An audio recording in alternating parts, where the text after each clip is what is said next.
예고해 드린 대로 오늘은 현재 일산 충신교회에서 시무하고 계시는 우리 교회 제2대 담임 목사 후보 기호 2번이신 김성희 목사님께서 말씀 전하시겠습니다. 네. 지난주에 제가 잘생겼냐고 여쭤봤더니 아무도 대답을 잘 안 하셔서 이번 주는 여쭤보지 말까 했다가 형평성이 있어야 하니까 사진 보니까 어떠세요? 네, 역시 한 번씩 이렇게 훈련을 받아야 반응이 나오는 것 같습니다. 네, 우리 김성희 목사님 나오셔서 하나님으로는 다 하실 수 있느니라 라는 제목으로 말씀 전해 주실 때 많은 은혜 받으시기 바랍니다. 네, 감사합니다. 목사님께서 굉장히 유쾌하시네요. 네. 우리 주님께서 가장 좋은 길로, 완전한 길로 안내하실 줄 믿습니다. 우리 옆에 있는 분들과 오늘 은혜 받읍시다 라고 좀 인사하며 축복하겠습니다. 은혜 받으시다.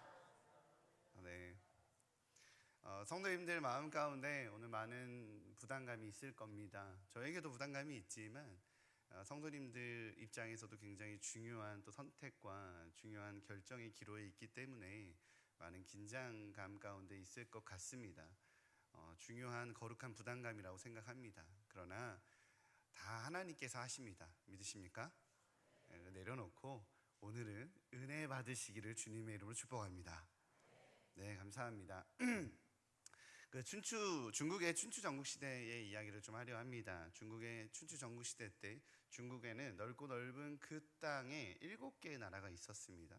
그 중에 진나라라고 하는 나라가 있었는데요, 그 나라의 왕의 이름은 영정입니다.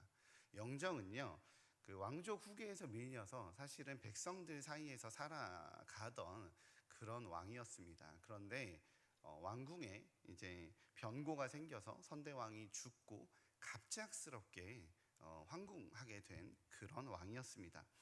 어린 나이였지만 그럼에도 불구하고 영정은 특유의 지혜와 능력으로 이제 왕실을 장악하는 데 성공을 합니다. 왕으로서 신하들에게 인정을 받은 거죠. 어린 나이임에도 불구하고 왕으로서 권위를 얻게 된 이 영정에게는 꿈이 하나 있었어요. 무슨 꿈이었냐면 끊임없이 반복되는 이 전쟁을 끝내야겠다라고 하는 꿈이 있었습니다. 자신이 이제 백성으로서 황궁 밖에서 백성들과 함께 살아보니까 이 500년간 이루어진 이 전쟁으로 백성들의 삶이 너무 피폐해진 거예요. 그래서 내가 이 전쟁을 끝내야 되겠다. 이 꿈을 위해 영정이 내린 결정은요, 전국을 통일시키는 것이었습니다. 7개로 찢어져 있는 이 중국 대륙을 하나의 국가로 통일을 시키면 이 전란이 끝나겠다라고 생각을 한 거죠. 그렇게 진나라는 전국을 대상으로 전쟁을 선포합니다. 이렇게 전쟁이 진행되던 어느 날 제나라에 진나라의 사신이 도착을 합니다. 진나라와 제나라는요, 진나라는 왼쪽에 큰 대륙으로 있습니다. 그리고 제나라는 오른쪽에 조그만한 대륙으로 있어요. 진나라와 제나라는 양쪽 끝에 있고 그 진나라와 제나라 사이에 5개의 국가가 있는 겁니다. 이렇게 7개의 국가로 춘추 전국시대가 있었거든요. 즉 제나라에 진나라 사신이 왔다는 건 전쟁 중에 적국의 나라를 횡단한 거예요.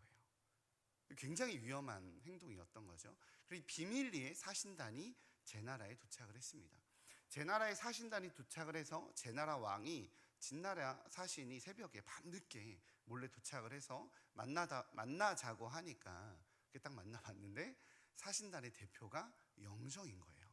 진나라 왕인 젊은 나이 그 왕이 도착을 한 겁니다. 진나라가 제나라에 찾아온 이유는 제나라의 어떤 군사적인 동맹을 맺기 위해서였습니다. 비공식적인 동맹이었죠. 딴 걸 원하는 것이 아니라 진나라가 이제 전쟁으로 5개의 나라와 국경이 맞닿아 있으니까 전쟁을 하는 동안 제나라가 다른 나라와 군사적 동맹만 맺지 말아라. 군사적 동맹만 맺지 말고 그냥 너희 나라에 있는 그 국경의 군대를 그대로 유지해달라. 그렇게 되면 중간에 있는 5개의 나라가 진나라와의 전쟁에서 모든 군대를 다 진나라 전쟁에 투입할 수 없잖아요. 제나라의 국경에 여전히 군대가 있으니까. 그걸 부탁하려고 온 겁니다. 그 부탁을 하려고 하는 이 영정의 부탁 앞에서 이제 제나라 왕은 진나라 왕의 명분이 궁금한 겁니다. 그래서 물어봐요. 진의 왕이여, 왜 전국을 통일하려 하십니까? 당신에게 있는 이 대의와 명분은 무엇입니까? 그러자 영정이 제나라 왕에게 이렇게 대답합니다. 500년간 이어진 전쟁으로 백성들은 고통을 받고 모든 국토는 피폐해져 있다. 그렇게 난 이 전쟁을 끝내려 한다. 모든 국가를 통일시키겠다. 진나라 왕인 영정은 계속적으로 말씀드리지만 20대 젊은 나이고 제나라 왕은 50세 정도 되는 연륜이 있는 나이였습니다. 20대의 젊은 왕이 혈기롭게 이런 얘기를 하니까 너무 가소로운 겁니다. 너무 가소로워서 전쟁을 멈추기 위해 전쟁을 한다라는 명분이 동의가 되지 않았던 거죠. 그래서 제나라 왕이 이렇게 다시 물어요. 그건 탁상공론이다. 진나라가 정말 강력한 힘으로 전국을 통일하게 되면 당장 전쟁은 멈추겠지만 진나라 사람을 제외한 모든 나라 사람들은 진나라 사람들의 지배를 받게 되고 고통받게 된다. 그러면 결국엔 안에서부터 다시 반란이 일어나게 되고 새로운 형태의 전쟁이 시작될 거다. 이건 어떻게 할 거냐? 그러자 영정이 이렇게 대답을 합니다. 맞다. 동의한다. 그러나 백성을 지배하는 것이 사람이 아니면 된다. 이렇게 이야기를 하니까 제나라 왕이 당황해하며 묻죠. 사람이 지배하지 않으면 무엇이 백성을 지배한다라는 거냐? 그때 갓 20살 된 영정이 이렇게 대답합니다. 법이다. 진나라 사람이든 제나라 사람이든 초나라 사람이든 위나라 사람이든 귀족이든 노예든 평민이든 심지어 왕족까지도 모두 법이 지배하고 법 아래 둔다. 내가 만들려고 하는 건 전국을 통일한 진나라가 아니라 새로운 국가다. 그리고 그 국가는 최초의 법치 국가가 될 것이다. 라고 눈을 반짝이며 제나라 왕의 눈을 똑바로 쳐다보고 대답을 합니다. 제나라 왕이 흠칫 놀라며 묻죠. 왕도 법 아래 있는가? 그러면 그건 이미 왕정이 아니다. 그러자 영정이 제나라 왕에게 그런 건 사소한 문제다 라고 대답을 해요. 이 대답을 들은 제나라 왕은 이 기나긴 전쟁과 이 전란을 끝내고 새로운 나라를 건설할 왕으로 진나라 왕을 영정을 인정하게 됩니다. 그리고 진나라의 전국 통일을 협조하게 되죠. 이 일을 이뤄낸 사람 진나라의 왕 영정이 바로 진의 시황제 진시황입니다. 이렇게 중국은 법치 국가가 시작이 됩니다. 법이 다스리는 나라는 인류가 만들어낸 제도, 정치 제도 중에 가장 합리적이고 가장 이상적인 제도라고 평가받습니다. 그러나 진나라 왕이 몰랐던 사실이 하나 있습니다. 국가의 탄생부터 그 시작부터 국가로 시작한 이 법치 국가로 시작한 나라가 성경에 등장하죠. 어느 나라죠? 이스라엘입니다. 그죠? 이스라엘이에요. 전 세계가 왕정 정치를 펼칠 때 하나님께서는 이스라엘에게 율법을 주셨어요. 그리고 그 법으로 이 나라를 다스리라고 명령하셨습니다. 하나님께서 이스라엘을 애굽에서 구해내 주시고 먼저 주신 것이 출애굽하자마자 주신 것이 법이었습니다. 어떤 법이었습니까? 하나님을 사랑해라 뭐 이런 법도 있었지만 고아와 과부와 나그네를 돌보라는 법을 주셨습니다. 같은 친족이 아무리 큰 빚을 졌더라 할지라도 희년이 되면 다 돌려줘라 라는 법을 주셨어요. 다른 이에게 피해를 주면 대가를 지불하고 갚으라는 법을 주셨습니다. 그것이 당장에는 손해인 것 같고 당장에는 불이익인 것 같다 할지라도 그것이 합력하며 안전함 가운데 함께 살아갈 수 있는 나라가 되는 거란다 라고 법을 주셨습니다. 그게 함께 살아가는 방법이기에 율법을 주셨습니다. 하지만 하나님께서 주신 법은 하나님께서 주신 법은 이스라엘의 질서가 되고 기준이 되고 거룩함이 되는 방법이 됐어요. 그런데 문제는 법이 문제가 아니라 법을 지켜가야 하는 인간이 타락했습니다. 누구도 하나님이 주신 이 법을 온전히 지켜내지 못했습니다. 그렇기에 우리 주님께서는 새로운 일을 행하십니다. 오늘 그 이야기를 나누고자 합니다. 저는요, 지난 5월 청빙위원 분들을 만났습니다. 5월에 만나고 이제 목사님 합격하셨습니다 라고 연락을 받고 청빙과 관여된 이 과정들을 안내해 주셨어요. 그리고 이제 청빙 주제를 이렇게 문자로 또 내용을 이렇게 쭉 정리해서 보내주셨더라고요. 주제를 보니까 예수를 제대로 믿는 방법이더라고요. 그래서 예수를 제대로 믿는 방법, 이 주제로 1차 설교를 준비했습니다. 첫 번째, 예수를 제대로 믿기 위해서는 잘 듣는 것입니다. 따라해 볼까요? 잘 듣는 것. 네, 로마서 10장 17절 말씀입니다. 같이 읽어보도록 하겠습니다. 시작. 그러므로 믿음은 들음에서 나며 들음은 그리스도의 말씀으로 말미암았느니라. 아멘. 믿음은요, 들음에서 납니다. 하나님께서 행하신 그 선한 일, 하나님의 그 아름다우심의 그 내용을, 말씀을 들으면 우리 안에 믿음이 자라게 됩니다. 그러하기에 예배의 자리, 하나님의 말씀을 듣는 자리, 하나님의 아름다우심을 만나는 자리에 열심으로 나아가는 일산 영문교회 성도님들 되시기를 주님의 이름으로 축복합니다. 두 번째는요, 예수를 제대로 믿기 위해서 필요한 것은 바라는 겁니다. 바라는 것. 히브리서 11장 1절 말씀입니다. 같이 읽겠습니다. 시작.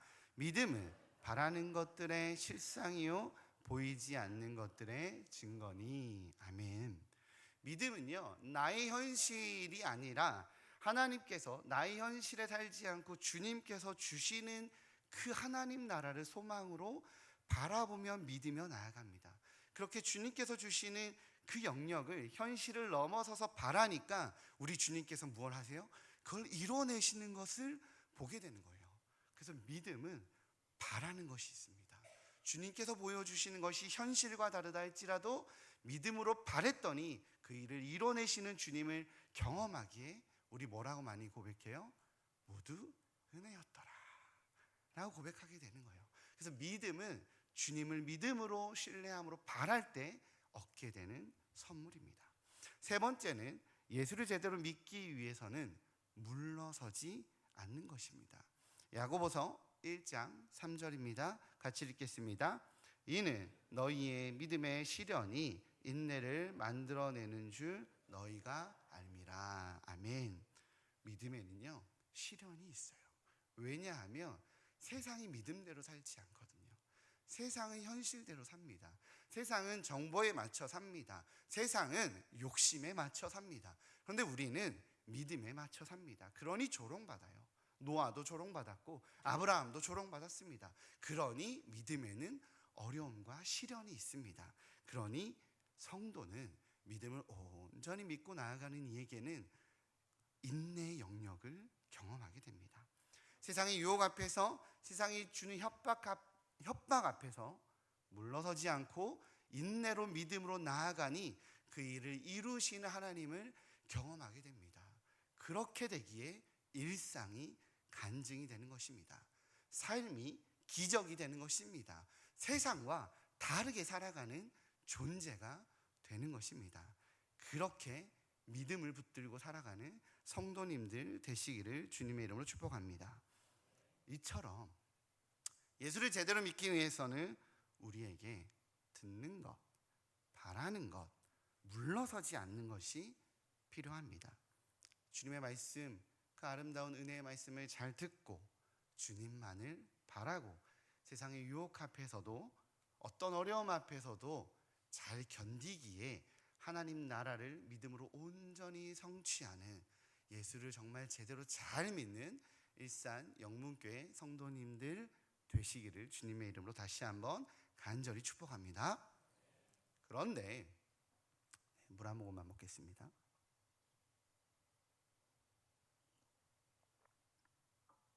근데 저는 1차적으로 이 말씀을 지금은 간략하게 짧게 말씀을 드렸지만 길게 쭉 설교를 준비하고, 이 설교를 준비하고 기도하면서 이 성경의 원리들이, 이 영적인 원리들이 또 다른 형태의 율법같이 느껴지는 거예요.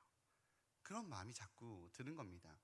그리고 이미 우리 일산 영문교회 성도님들이 애쓰고 힘쓰며 이 신앙인의 모습으로 살아가고 있겠다라고 하는 그런 확신이 들었습니다. 그래서인지 저는 오늘 본문에 나오는 이 재물이 많은 사람의 모습과 좀 겹쳐 보였어요. 네, 저희 딸입니다. 네. 아마도 예수를 제대로 믿는 방법이라고 말하는 이 방법이란 단어가 제 마음에 남았던 것 같아요. 기도를 할수록 말씀을 새롭게 써야겠다라는 생각이 들어서 그 내용과 함께 다시 새롭게 작성하기 시작했습니다. 오늘 본문에서 재물이 많은 사람이 예수님께 달려와서 무엇을 하여야 영생을 얻으리이까? 라고 질문합니다. 즉 방법을 물어봅니다. 17절입니다. 같이 읽겠습니다. 시작.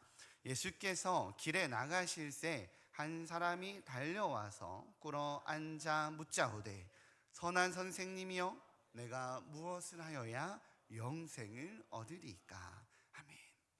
평생을 신앙인으로 살아오며 교회에 헌신하고 교회를 섬기고 예수님을 향해 귀한 신앙의 태도로 살아오신 분들이실 겁니다. 교회는 그런 분들이기에 청빙위원회로 추대했을 거고 그런 분들이 청빙위원회로 구성되었을 것입니다. 그분들이 모여서 청빙 과정으로 우리 교회가 받고 싶은 메시지가, 이 청빙 과정에서 받고 싶은 메시지가 예수님을 제대로 믿는 방법입니다 라고 고백하는 거예요. 무슨 뜻이죠? 목사님, 하나님, 우리가 더 예수님을 잘 믿고 싶습니다. 더 주님만을 따르는 삶이 되고 싶습니다. 주님을 정말 제대로 믿는 교회가 되고 싶습니다 라는 고백처럼 느껴지더라고요.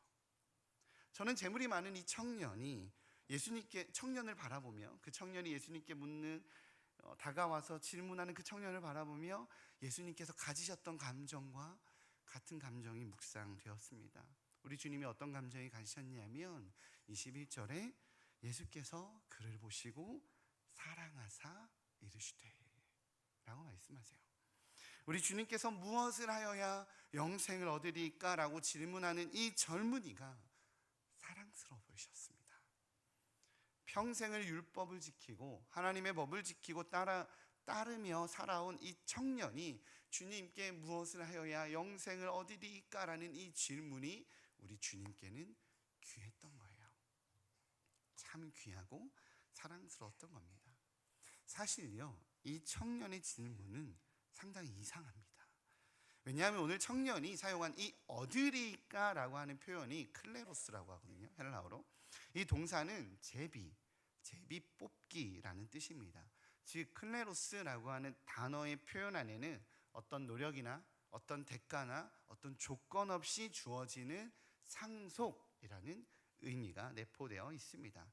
그렇게 이 말은 아무 조건 없이 대가 없이 거저라는 말의 뜻이에요. 즉 부자 청년의 질문을 합쳐보면 말이 되게 이상합니다. 내가 무엇을 하여야 거저 얻겠습니까? 라고 질문한 거예요. 앞뒤가 맞지 않는 문장이 되어 버린 거죠. 거저 얻는 것이면 무엇을 할 필요가 없는데 무엇을 하여야 합니까? 라고 물으니까 이상한 질문이 됩니다. 그의 이상한 질문에 우리 예수님께서는 사랑스러워하는 마음으로 대답을 주세요. 주님을 열망하는 청년의 열정과 그 애절함에 대한 우리 주님의 대답이셨습니다. 21절입니다.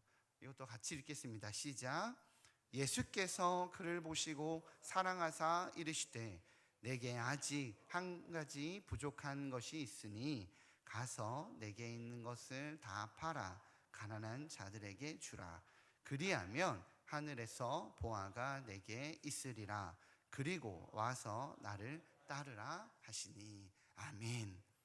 복잡해 보이지만 부자였던 청년에게 예수님께서 요구하시는 것은 단 한 가지입니다. 하나님을 가장 사랑하는가? 그것에 대한 질문이에요.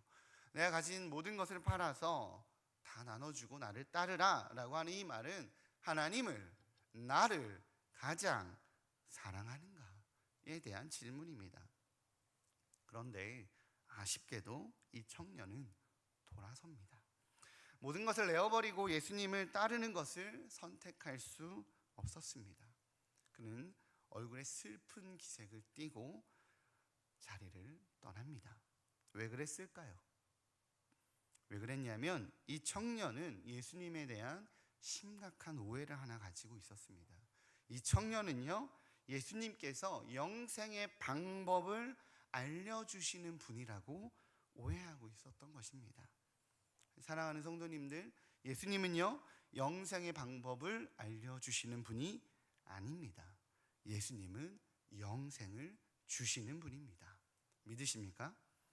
한 번은 20세기 철학자 C.S. 루이스가 캠브리지 대학에서 이제 채플에서 예수님의 구주되심이라는 주제로 강연을 한 적이 있었습니다.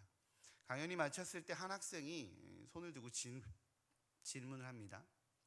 선생님, 도덕성이 무너지고 있는 지금 이 시대를 통찰하며 우리가 본받아야 할 위대한 스승으로 예수님을 말했다면 우리 모두는 선생님께 박수를 보냈을 것입니다. 그런데 예수는 구세주라는 기독교의 진부한 교리를 말씀하시며 인간이 지켜가야 할 이 도덕적 선을 피할 수 있는 명분을 주시는 것 같아서 우리는 어떤 반응도 보이지 않은 것입니다. 그래서 우리는 불편합니다. 그러자 C.S. 루이스가 그에게 이런 질문합니다. 자네는 정말 예수가 선함으로 완벽한 모델이라고 생각하는가? 네, 그렇다고 생각합니다. 그러면 이 완벽한 모델인 예수를 따라가는 것이 중요하다고 믿는가? 네, 그럼요. 그건 필요하고 중요하다고 생각합니다. 1인 2역 중에 있습니다. 그렇다면 자네는 완벽한 모델이신 예수를 자네가 완전히 따라갈 수 있다고 생각하는가? 청년이 한참을 고민하다가 이렇게 대답했습니다. 완전히 따라갈 수는 없겠죠. 그래? 그러면 자네도 도덕적인 실패를 인정하는군. 자네는 자네의 삶 속에 죄가 있다고 인정하는가? 그러자 청년이 네, 인정합니다. 점점 작아지고 있는 것 같아요. 청년의 대답에 C.S. 루이스는 아주 결정적인 답변을 줍니다. 그렇다면 자네에게 필요한 것은 도덕적 모델로서의 예수가 아니라네. 자네의 도덕적 실패와 죄로부터 자네를 구원할 수 있는 구세주인 예수가 먼저 필요하다네.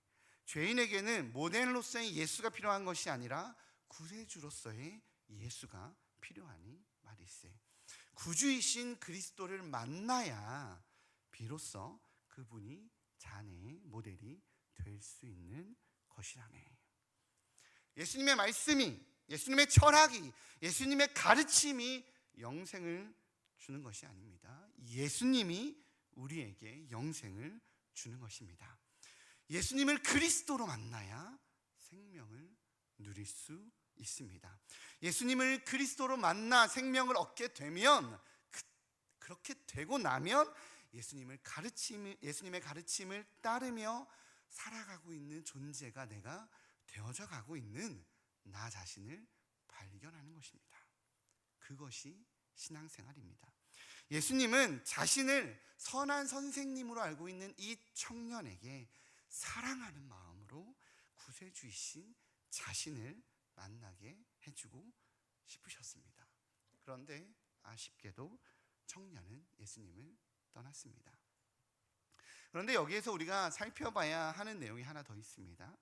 그건 바로 예수님과 제자들의 대화입니다. 예수님께서 제자들에게 이렇게 말씀하십니다. 낙타가 바늘기로 나가는 것이 부자가 하나님 나라에 들어가는 것보다 쉽다라고 말합니다. 무슨 말이죠? 설명이 필요 없죠. 불가능하다는 말입니다. 불가능하잖아요. 낙타가 어떻게 바늘길을 지나갑니까? 그러자 제자들이 굉장히 매우 놀라며 대답을 하죠. 그러면 누가 구원을 얻을 수 있겠습니까?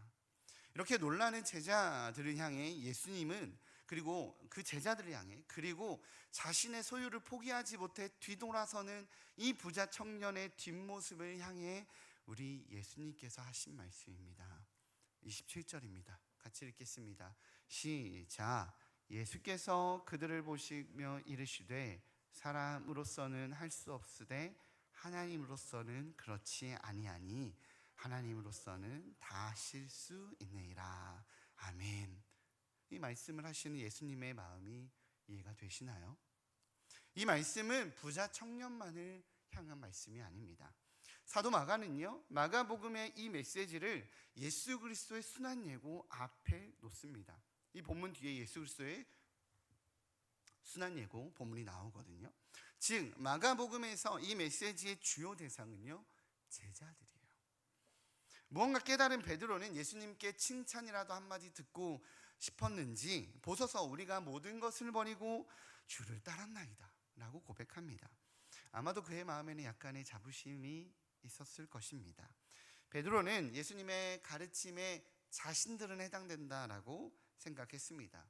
제자들은 실제로 많은 것을 버리고 예수님을 따랐습니다. 예수님께서 버리라고 했던 것들 모두 내버리고 예수님이 따르라고 할 때 예수님을 따르는 삶을 살았습니다.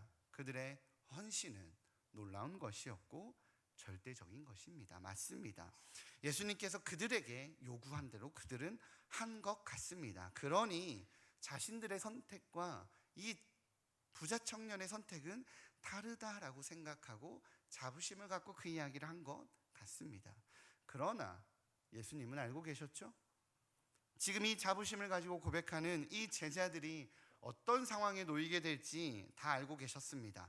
앞으로 어떤 결정을 하게 될지 알고 계셨습니다. 그들은 모두 도망갈 거예요. 베드로는 예수님을 3번 부인하고 예수님을 부인하고 저주하고 도망갑니다. 다른 제자들도 뿔뿔이 흩어집니다. 예수님의 십자가 고난 앞에 모두가 도망가 버립니다. 부자 청년이 슬퍼하며 떠났던 것처럼 예수님과 동거동락하며 함께 지내온 제자들도 모든 것을 버리고 주님을 따랐다라고 고백하는 그 제자들도 모두 예수님을 떠날 것입니다. 예수님께서는 그것을 알고 계셨습니다. 결론은 부자도 예수님을 떠났고 제자들도 예수님을 떠난 것입니다. 부자도 하나님 나라에 들어가는 것이 불가능했지만 모든 것을 버리고 예수님을 따랐다라고 자부하는 제자들도 하나님 나라에 들어가는 것은 불가능했습니다. 그렇게 예수님께서는 사람으로서는 할 수 없으되 하나님으로서는 그렇지 아니하니 하나님으로서는 다 하실 수 있느니라 라고 말씀해 주십니다.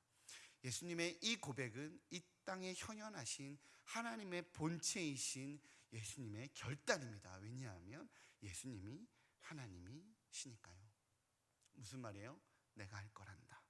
너희들 비록 다 실패했지만, 너희들 모두 나를 돌아섰지만 내가 할 거란다.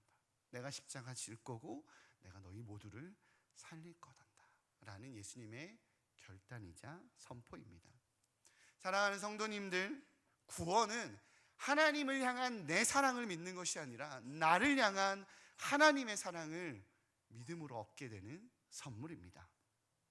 이 영생은 하나님을 향해 하나님을 사랑하여 결단한 내 선함을 믿는 것이 아니라 나를 사랑하여 결단한 그 하나님의 선하신 그 일들을 믿는 것이 바로 은혜입니다. 그렇게 얻게 되는 은혜입니다. 나는 죄에 타협하고 욕심에 넘어지고 두려움에 쓰러지고 또다시 죄를 선택하는 연약한 존재이지만 신앙생활을 몇십 년 해와도 여전히 연약해서 하나님을 향한 내 사랑은 보잘것없어서 감히 하나님 나라를 넘볼 수 없는 존재라는 거 딴 사람은 몰라도 나 자신은 알지만 그런 나를 포기할 수 없어서 십자가를 선택하여 하나님의 그 아름다우신 일을 행하신 그 하나님의 선하심을 믿는 것이 바로 진짜 믿음입니다.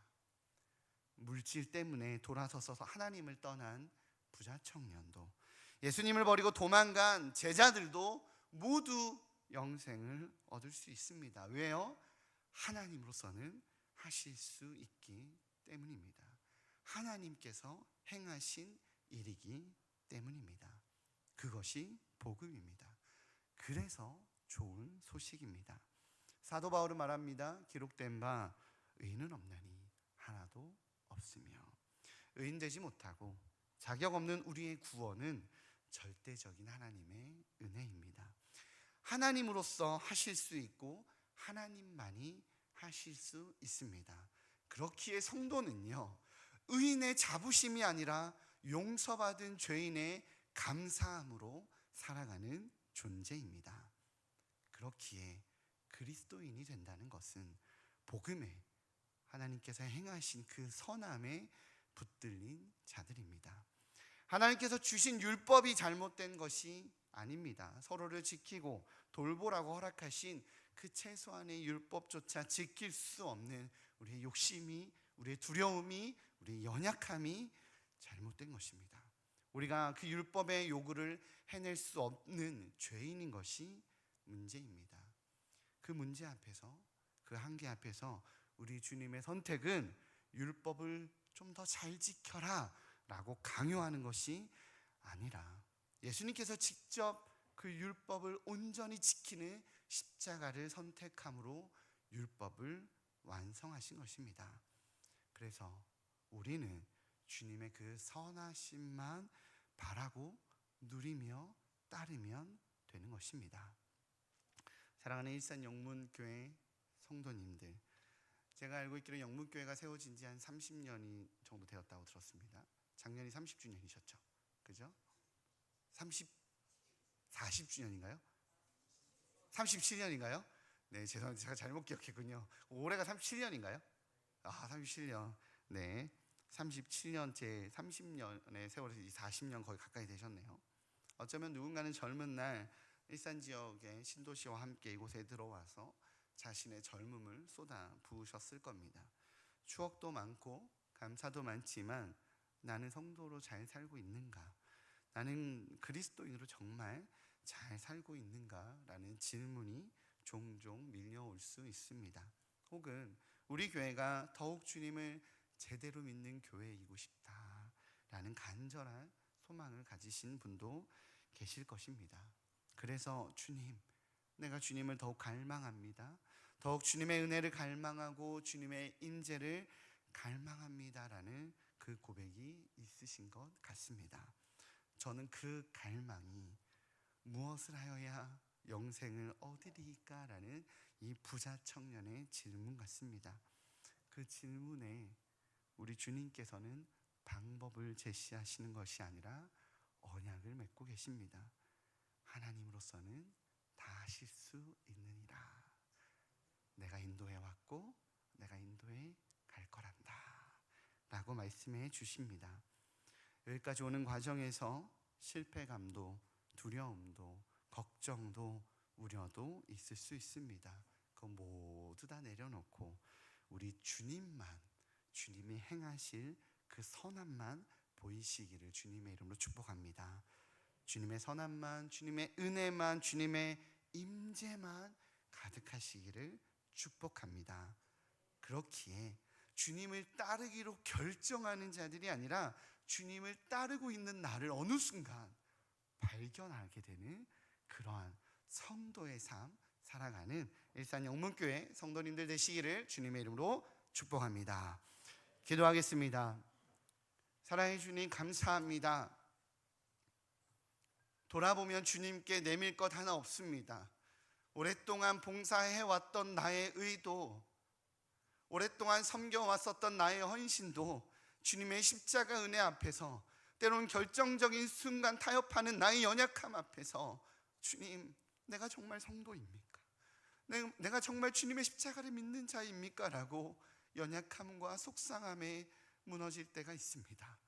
그때 우리 주님께서 안아주시며 괜찮다, 그래서 내가 십자가 졌단다 라고 말씀하여 주시고 위로하여 주시고 내가 인도할 테니, 내가 이끌 테니 나와 함께 가자라고 손 내밀어 주시는 주님의 선함이 보입니다.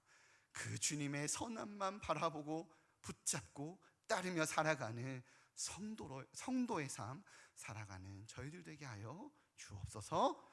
이 모든 말씀 예수님의 이름으로 기도합니다. 아멘.